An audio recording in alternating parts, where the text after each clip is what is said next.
Hey there, everybody, and welcome back to Sagas of Swamp Thing. Today we are reading issue number 20, and just a little catch up on what happened in the last issue. We found out that there is a second Swamp Thing that has been walking around the Louisiana swamps, and it is more of like a mindless monster than our Swamp Thing is. And this duplicate actually came from Swamp Thing himself, because in issue 5 of Swamp Thing, he gets his arm cut off when he's helping out the Raven Winds, and that arm ends up growing itself a Swamp Thing body. And then on instinct or muscle memory, this duplicate Swamp Thing just walked down to Louisiana, and it just happened to run into a Native American man named Hota. And at first Hota was scared, but then he realized that this doppelganger Swamp Thing is not really a threat or anything. It was just kind of walking around mindlessly. So he decided to keep it in his farmhouse. And then at the same time, in a nearby town, we had Matt Cable, Abby, and Bolt, and they were once again looking for Swamp Thing because they always are. And they ran into some locals who said maybe they knew about Swamp Thing, specifically a young boy named Junior. So Matt and Bolt follow Junior to where he said he saw Swamp Thing, and all they find is Hota. And Hota covered and said he did not know what they were talking about. So Matt and Bolt left, but Junior stayed, and then Hota showed him that, in fact, he did know that duplicate Swamp Thing was there, and that he was hiding him in the barn. Now, in the meantime, the real Swamp Thing has been in the area, and he's been pretty depressed. In the last issue, he looked like he was about to commit suicide, but before he could do that and jump off of a cliff, his body, for some reason, we're not sure exactly why, started walking on its own and began being pulled across the swamp. So he's just kind of shuffling around and not really able to control himself. And we left the last issue with Hota taking Junior, the little boy, and the duplicate Swamp Thing to a special area in the swamp that he called the Grotto of Eternal Life. And he revealed to Junior that the reason why his stories feel so real, like he was actually there, is because he was, in fact, and that he is very, very old, and that the waters of this grotto are keeping him alive. And that is where we left off on the last issue. So first things first, with issue 20, we got the cover. We see two Swamp Things fighting in front of a full moon, of course, and the doppelganger looks to be winning. We see him with his yellow eyes, and he is on top of our Swamp Thing, pushing him backwards into the water, and he looks very angry. And the real Swamp Thing is fighting for his life, struggling to not be overcome by the duplicate. And as we turn to the first page, we start off exactly where we left off in the last issue, with Hota showing Junior and duplicate Swamp Thing the Grotto of Eternal Youth. And over this splash page, we get the narration that says, "Here in the swamp, there's a moody calm, a stillness unbroken by the sounds of mankind, the roar of traffic which disturbs the city dweller, the mumbling voices of television which ruin the rural sleeper's night. These things are far away, and well, they should be. Here in the swamp, here in," and then Hota says, "the Grotto of Eternal Youth, a sight seen by no white man before you, Junior Sloan. Not even our giant friend, the fugitive Swamp Thing." And as Junior stares at the waters, the narration says, "Junior Sloan listens, and quite naturally, is awed." And we see on this page that the name of this issue is The Mere Monster, and it is written by Jerry Conway with art by Nestor Redondo. So as we turn the page, we see Hota continuing to tell his story to Junior, and he says, "For centuries, this place has been hidden from the eyes of men, concealed within this swamp. Hidden, till I found it when I was a boy, over 180 years ago." And Junior's shocked by this, and he says, But that means you're old. I mean real old." And Hota replies, "Older than any living man, my young friend. You might even say, I am immortal. The world was a different place when I discovered the Grotto, Junior. A better place. I was young, innocent." Then as he's talking, we get some flashbacks to a young Hota drinking from the waters of the Grotto of Eternal Youth. Then we see him getting sick as he walks home, and then we see him getting taken care of by his parents because he's so sick he can't really move. And over these panels, Hota's narration says, "We were all young and innocent in a way. The white man did not covet our land, as he covets the land to the north. And unlike our northern brothers, the people of my tribe were safe from attack, safe from the white man's betrayals, safe for a time. I remember clearly the day I drank the Garado's water and returned to my parents' tent, deathly ill. It was the same day we first encountered the white men. Then we get a panel of some frontiersmen riding into the village, and they are shooting people and lighting huts on fire, and Hota's narration continues. There were rifle shots from outside the tent, like thunder touching the earth. My father had heard such sounds before, when he traveled north to trade with the settlers. Without thinking, he and my mother burst from the tent into the midst of chaos. 10 white traders, drunk on whiskey, were charging through the village on horseback, firing their muskets and handguns, killing men, women, and children alike, including my mother and father. Then we cut back to present as Hota finishes his story. Somehow I escaped being killed that day, the only one of my tribe who survived the massacre. Perhaps the Great Spirit wished me to survive, so that I could keep the memory of my people alive these 200 years, which I have done by drinking regularly from that pool. After that first time, I became immune to sickness, and have remained immune these many decades. Then we see the duplicate Swamp Thing reach out and touch Hota on the chest, like Hota's story has meant something to him, and Hota says, Well, my story seems to have touched our friend here. And then Junior says, He isn't the only one, sir. I'm sorry about what those men did. I really am. It's like what the people searching for that monster want to do, isn't it? And Hota answers, I expect it is, Junior, which is why I brought you here and showed you the Garado, so you would understand why I hate men who act without thinking, such as the men who search for this helpless Swamp Thing. Then we cut to the real Swamp Thing, who, just like in the last issue, is being pulled towards something, and he's not sure why, but he's just kind of letting his body do its thing. And over this panel, the narration says, The man mockery we know, slogging through muddy waters, several miles east of the eternal Garado. And as Swamp Thing's body continues to move forward on its own, Swamp Thing thinks, Still feel that impulse pulling at me, like invisible fingers. Odd how the pulling's been getting stronger since I woke this morning, as though the nearer I get to whatever's calling me, the more influence it has on my mind. Then we see him walk from the water onto a grassy bank and onto a dirt road, and on that road we can see something rumbling up in the distance, and Swamp Thing thinks, This time, I'm going to let the impulse lead me to whoever is meddling with my mind. Huh? Motorcycles?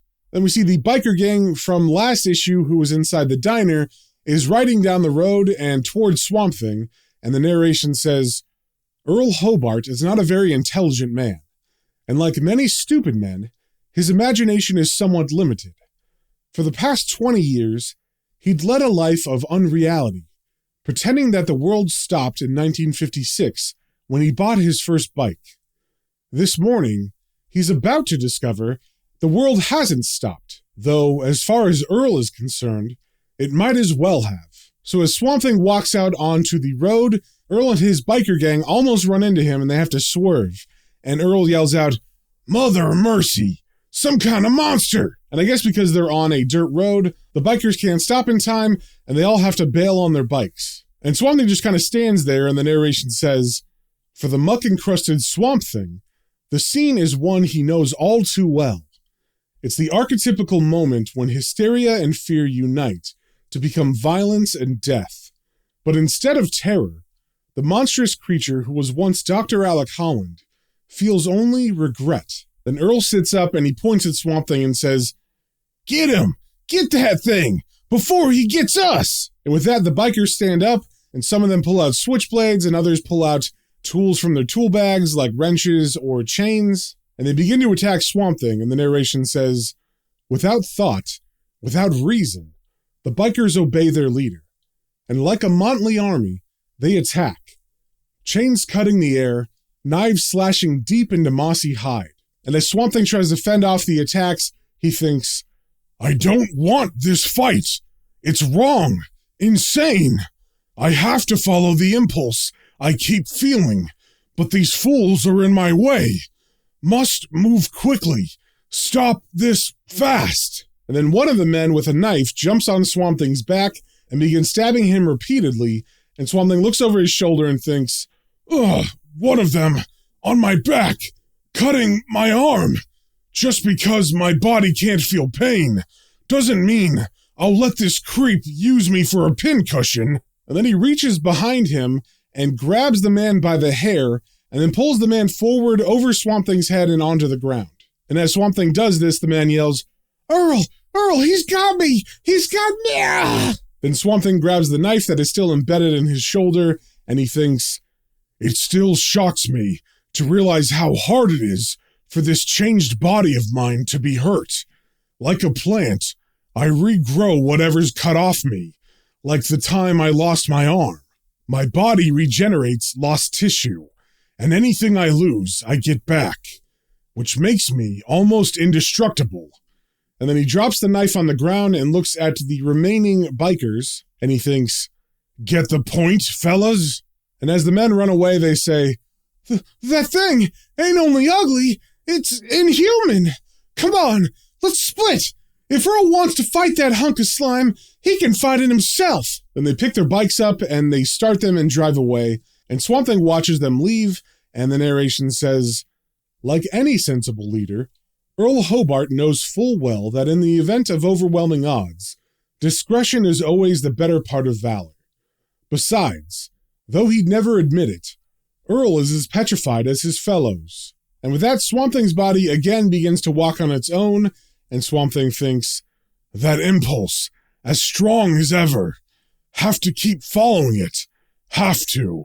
And as we turn to the next page, we see Matt Cable and Bolt talking to the construction superintendent, Mr. Frank Houston. And they are outside on site where the construction was going on in the last issue. And as they watch the construction, Matt says, I wish I could explain further, Houston, but for now, my lips are sealed. And Mr. Houston replies, let me get this straight. You're a government agent, but you're not working on the case. Not officially. And this thing which attacked our project yesterday is something you've been searching for, but you won't tell me what it is, or where it comes from, or why you want to capture it alive. And Matt replies, that's it in a nutshell, Houston. The Swamp Thing isn't really a menace, despite what happened here yesterday. Then we see Bolt thinking, yeah, Matt, and we both know why. The government is building a secret defense installation here, and we've promised to protect them if the Swamp Thing attacks again. But you and I know the truth about Swamp Thing.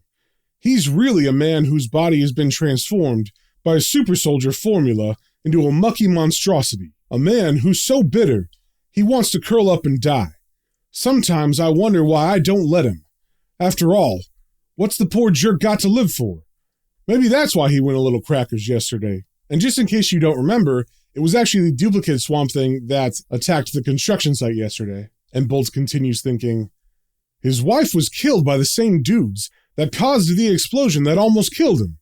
Man, I can sympathize with his feeling, because my lady died almost the same way.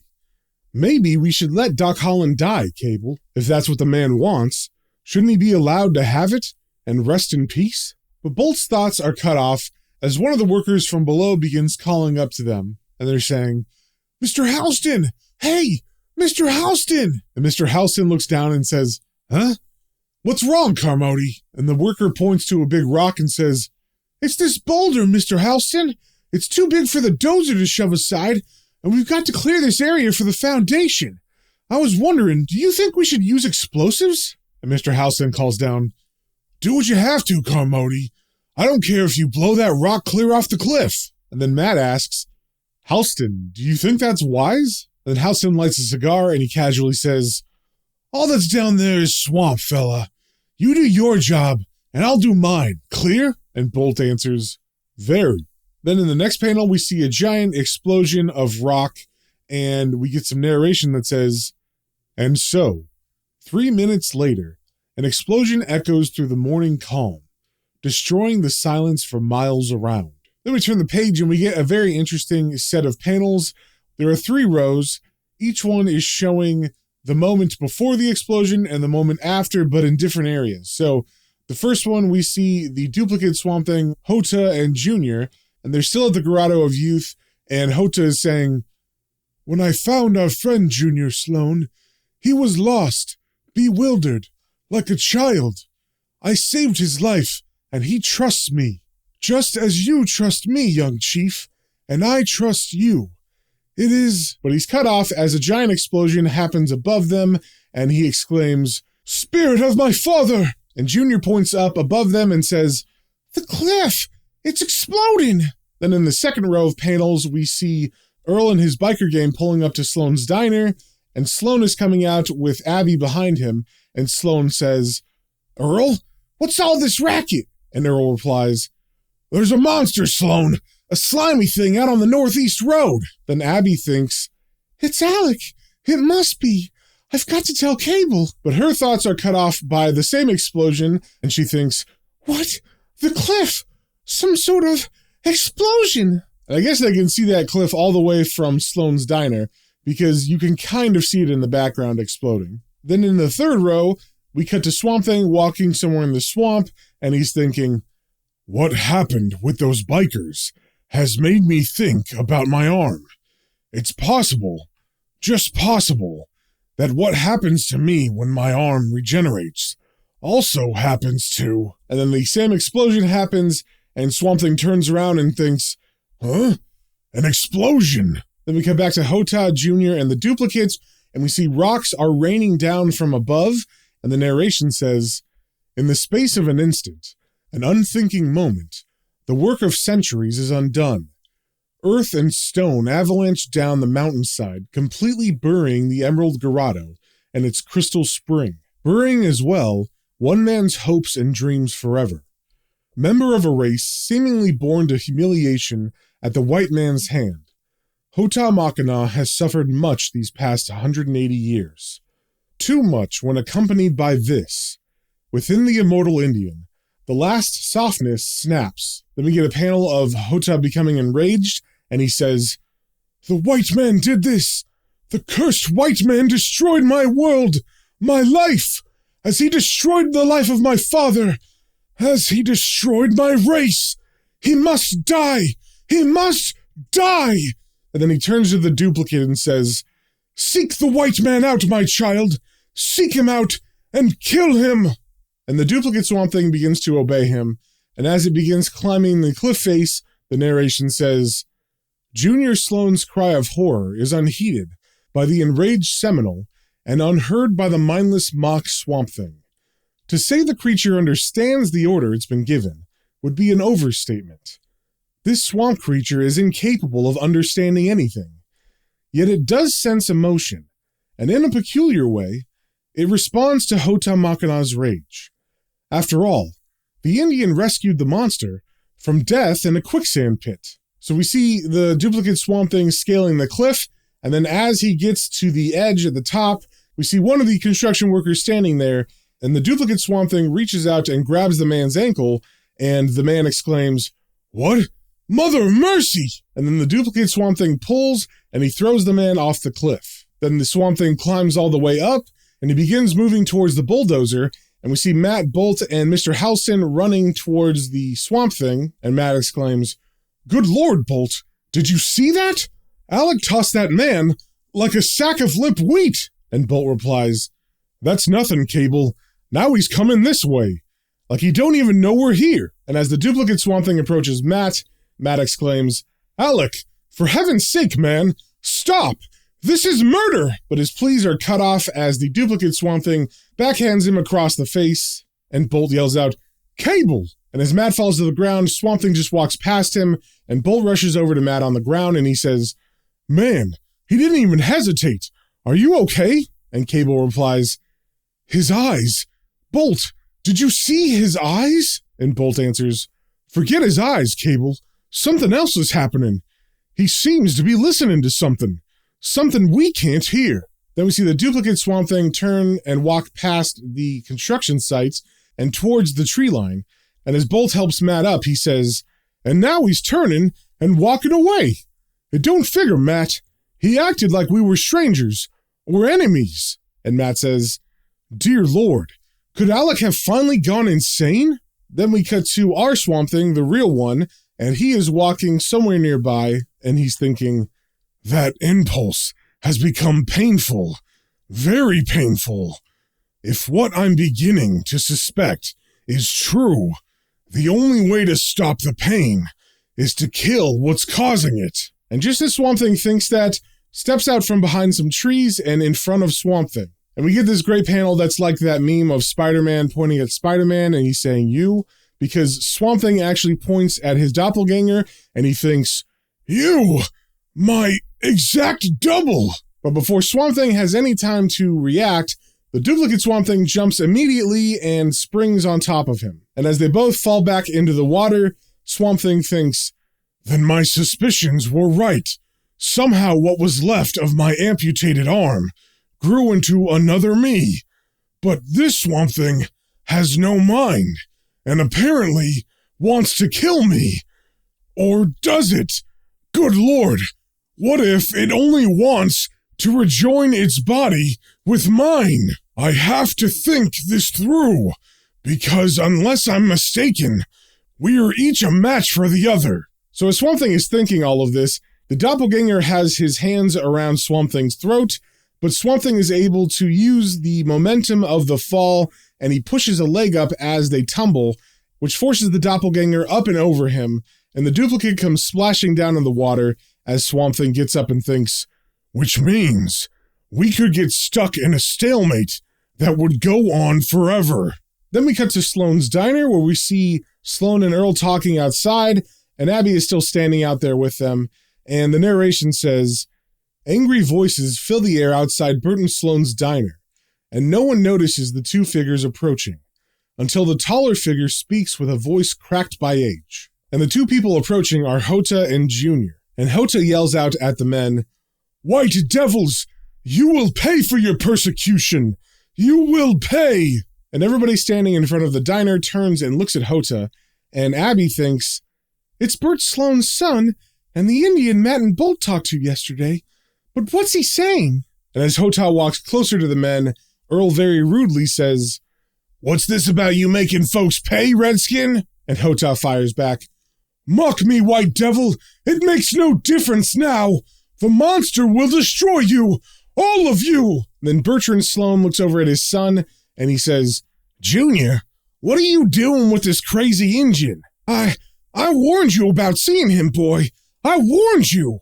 But Junior fires back, "But Dad, I'm trying to tell you! He's got this monster!" But he's cut off as Bertrand slaps his son in the face, and Abby yells out, "Mr. Sloane, no!" But Mr. Sloane is too angry, and he actually turns towards Hota, who's being harassed by Earl the biker, and as he moves towards them, the narration says, "Frustrated, enraged, Burton Sloane looks elsewhere to vent his fury. Fury which is directed more at himself than at any tangible object." So we see Earl grab Hota by the wrist, and he says, "What's this about a monster, Indian? What's this about you making folks pay?" And then the narration says, "Burton Sloane is one of those most pathetic of men, the father who cannot admit the independence of his son. Blindlessly, thoughtlessly, he strikes out at the nearest scapegoat." And we see Burton Sloane strike Hota in the face, and he yells out, "You Indian freak! You're the one who stole my boy! Made him disrespect me! I'll kill you!" And Burton's punch throws Hota off balance, and Hota falls to the ground, smacking his skull on the curb, and there is an audible crunch sound. Then everybody gathers around Hota's limp body, and Earl bends down and feels for a pulse and says, "Bert, you killed him! He's dead!" And Abby exclaims, "Oh my God!" And Junior says, "Dead?"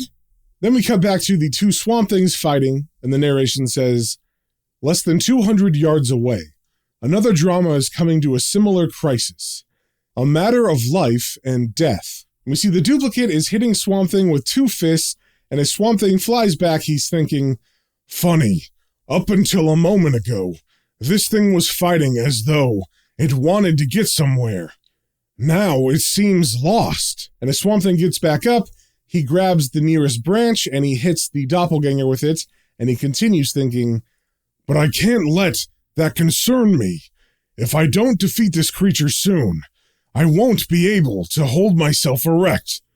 We've been at it straight for almost half an hour as it is. This next blow has got to be the last. And as Swamp Thing strikes the doppelganger again with a tree branch, the duplicate stumbles into the street and falls, and as he tries to get up, the narration says, staggered by the impact, the duplicate Swamp Thing falls to the ground. And then something odd happens. The pseudo-thing lifts its head and sees the dead Indian lying several yards distant. Slowly, its battle forgotten, the swamp creature rises. Forgotten is the instinct which has driven this creature across a continent.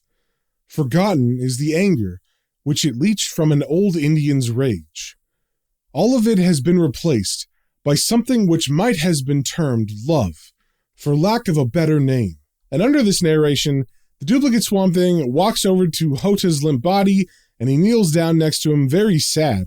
Then we see Matt Cable and Bolt and Mr. Houston ride up in the Jeep, and Matt Cable exclaims, there he is, as he sees the duplicate Swamp Thing kneeling down by Hota. And the real Swamp Thing sees Matt and Bolt enter the town, and he thinks, Matt Cable? Bolt?